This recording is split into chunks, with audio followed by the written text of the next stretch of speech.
Wade and Wade reacts. This is our review for The Quiet Place, day one. We're going to tell you the good, the bad, and the nitpicks. And if this movie is whack or is it a masterpiece. The Quiet Place Day One wasted no time getting directly into the action. And that's what you look for when you go to see a movie. You don't want the movie to take unnecessary amounts of time to dive into the plot. The plot started instantly. The main part started soon as you entered the theater. This movie did a good job at fleshing out the characters in a short period of time, so you got a chance to know what the character's background story was, what their motivations and aspirations were prior to this apocalyptic event taking place. They showed us what the aliens were capable of. I don't know the name of the alien race, but they showed us what they were capable of. They were just ravaging the city. Just a little bit of noise set them off, and everything that was in the path of that noise got destroyed. So I think that was, additionally, before I end this segment, we got a chance to see Henry again, played by Djimon Hounsou. It's kind of sad to know that he dies in the sequels, but it was good to see Djimon Hounsou on screen again. And those are the good things I found in this movie. Yeah, the movie, as far as, like he said, all the good stuff, they didn't waste too much time getting into the action. As soon as the movie started, I think the aliens dropped out of the sky about 5 to 6 minutes into the movie. They did. And they start, tearing everybody up. This, it had a lot of good jump scares in the movie. If you came here to be scared or to feel tense or anything like that, I mean, this movie had it. The journey of the movie, I think, was pretty good. The plot, what they was trying to do, it made sense for, the characters. And to me, that's about all that was good in this movie. So let's get into the bad. I wouldn't say that I found anything bad in this movie. Everything was about equal throughout. I didn't see anything that was exceptionally worse than a previous part in the movie. Yeah, I'll say that the only bad part to me was the aliens. They weren't really, now this is supposed to be day one, this is supposed to be the origin, they supposed to really be working things out and telling us how things got the way they got. They didn't really put like you was telling me we was watching the movie, what's the threshold on the sound that you can make? Because at one point in the movie, somebody had tried to turn off a generator. The generator's making all kind of noise. And we saw that the aliens are pretty fast. When the helicopter went to the city and told everybody to stay quiet, the aliens was like quick on the helicopter, but the generator went off. So after the generator went off, the guy turned the generator off, no alien showed up. But as soon as his shirt ripped, an alien came down and killed him. Yeah, that was crazy. That was crazy.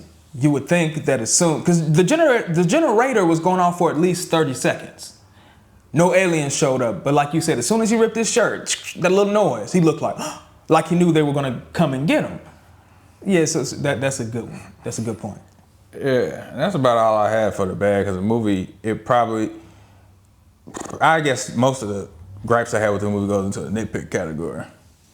So let's get into the nitpicks. I didn't like that Eric, just meeting Lupita's character, Sam, was doing everything it took to satisfy her. I kind of get it because he knew that she was in her last days of life. She explained to him that she was terminally ill. So he was trying to do things to put her at ease. I understand that. But he was putting his life in danger by going out into the city with these aliens that respond to sound, risking his life to get her medicine, risking his life to get her pizza. Then the service cat that Sam had in the movie ran up into this construction site, or maybe it wasn't a construction site, but some ruins of a building. So instead of him saying to himself, let me do what I can to preserve my life and go back to the church that they were taking refuge in, he follows the cat up that trailed into the ruins of that building and finds himself in an alien nest. And instead of him saying, let me find my way up out of here, he climbs up on these pillars or these beams to retrieve the cat. I didn't like that. I thought that was super fake. That's my nitpick. That's a good one. I just feel like, to me, I feel like this movie would have been better. I think this movie would have been better if they would have showed the action, because that's how the trailer lets you see the movie like it's gonna be chaos. I'm thinking something more close to like Cloverfield. When the first movie Cloverfield, there was people trying to get out of New York and the city was blowing up, but you also got to see the military going against those monsters. We barely got to see the National Guard go up against the creatures, and I thought that we was gonna see that because I'm still not sure, because a lot of people were telling us when we did a reaction to the trailer that they got armor, they can do this, they do that. I'm still not convinced that these things can beat the military. Me either. From what I've seen of these creatures, it doesn't seem like the military would get defeated by these creatures. Like you said, I was looking forward to the action and the exchange and the battle between the military and the aliens. We didn't get it. We saw later on in the movie that when the aliens open up their faces to hear what's going on, you can see their eardrums. The military being as tactical, intelligent, and as strategic as they are, I think they would have seen that weakness in them and took advantage of Yeah, it. exploited that. So that's what I'm hoping, because I'm pretty sure this movie did good. So for the next one, you know, if anybody that's working on A Quiet Place is watching this review, shows the military being confident and the Earth scientists coming up with some type of way to defeat these creatures. Yeah. Because to me, I can't believe that these things will fall out of the sky and then take over the Earth that quick. And then the military is making all kind of dumb decisions, because there's one part in the movie where the lady had the radio on and she's marking off different places like Vancouver and all these. So I'm guessing aliens crash in these places too.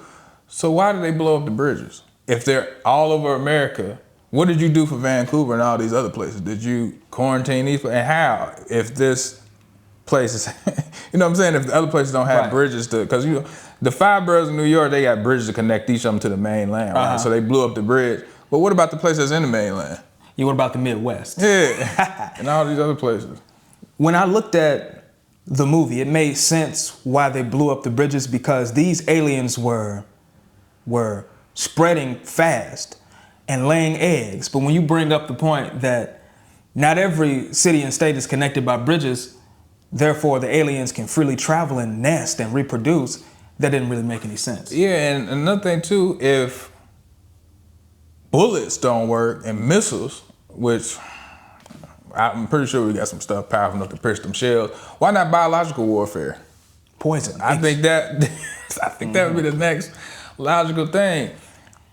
And one of the things that they could have done, we talked about this, was the military could have used sound to lure them into a certain area, poison them, or they could have used sound to overload their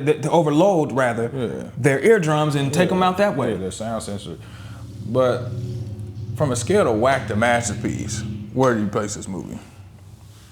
The movie wasn't whack, because I had a pretty decent time watching this movie.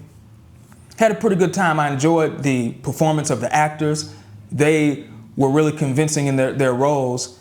I liked Lupita's role. There were some gripes I had with what they did with her character, which the movie is not even that good for me to be invested in it as much. But I would say the movie is a good time, so my rating is decent. Yeah, from a scale of whack to masterpiece, I'm going with decent too, just for the simple fact that I did not like the way that this movie ended. If this movie would have stuck the landing, then I would have said this movie was good, because it wasn't great. It definitely wasn't a masterpiece. Nah. But the only thing they had to do was stick that landing, because the landing, to me, I feel like that character that was struggling with that ailment, for the people that saw the movie, should have just died of that ailment instead of, killing themselves the way that they killed themselves. That's true. That right there, that's what I meant when I said I didn't like the way that they handled that character. That was crazy to me. This character could have closed their eyes and went out in a peaceful way, since the character was already on their last leg. But instead, the writer of this screenplay decided to make this character go out in the most devastating way possible. To me, that was not necessary at all. Yeah, kind of sacrificial too. Yeah, that's another story right there. Whole nother video. Yeah, but that's been our review for The Quiet Place, Day 1. Don't forget to like, comment, subscribe to the notification bell, and share this video, and we're out of here. Peace.